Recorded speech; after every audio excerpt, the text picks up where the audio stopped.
everybody's using it now. Like Logic uses it, Abel uses it, The Weeknd, Michael Jackson and Stevie Wonder used it on Just Good Friends from the Bad album, and Michael used it on Off the Wall as well and on Thriller. Like it's like it's a workhorse, and the thing is only $350. Like literally, like, I'm not. This isn't even an ad. I literally like the thing is amazing. Like it's so affordable and such a great mic.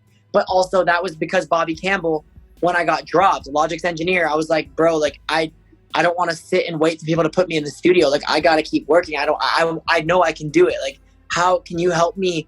Like what do I need? What did you set Logic up with for a portable setup that I could have and create a studio off of? And he's like, easy, bro. All you need is your laptop. I was like, check, I got that.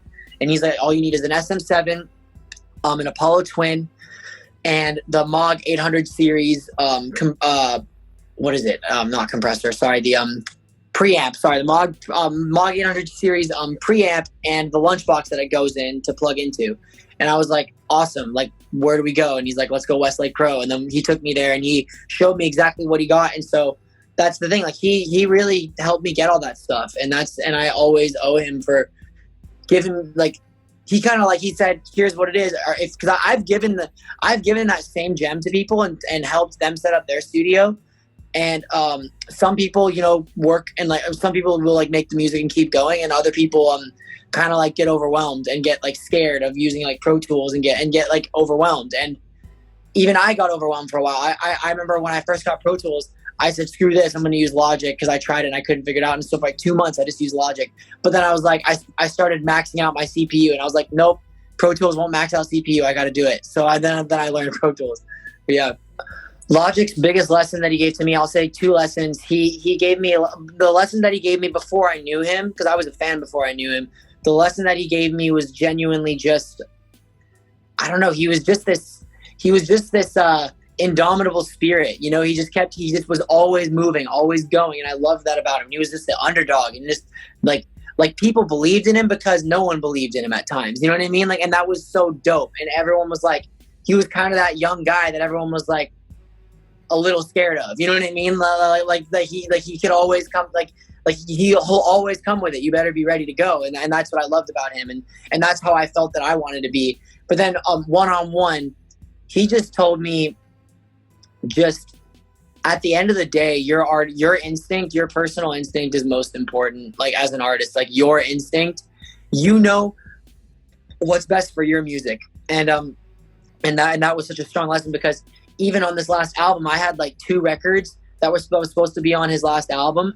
And I had a few records on his last album that I was supposed to be on, like the songs that we did that just ended up not making the cut.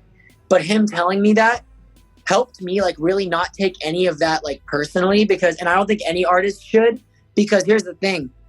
The art, if you're featuring on an artist's album, you're trying to give them the best album that they possibly can. It's not your moment. It's theirs. You know what I mean? Like you're trying to give them the moment that gives them the most confidence and gives them the most happiness.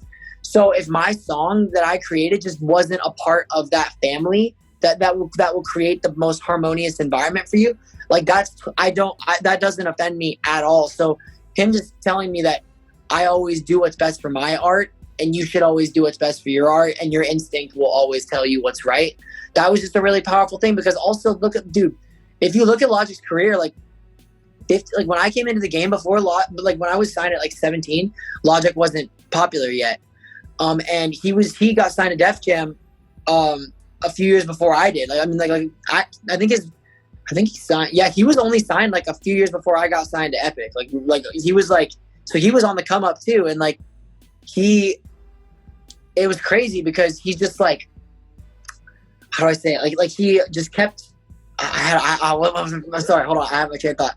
Him getting signed to Def Jam, like he looking at what he is, like if most people would look at him and look at what he did and be like, oh, like there's no way he'll do what he did, and he did what he did, and he did it in a way that where he married his love of hip hop, his genuine love of the culture of hip hop, but also his love of Quentin Tarantino films, his love of anime, his love of video games. Like he married all of these things in a way that people like like that I hadn't really seen, and really owned that part of who he was, and owned that nerdiness, but also owned that dopeness. You know what I mean? So he was just like, seeing him do that kind of against all odds is like the biggest, it's got to be the most inspiring thing for artists too. Like Logic's success in and of itself should be inspiring to any artist out there, because it shows that if you work hard, it doesn't matter who you are or where you come from,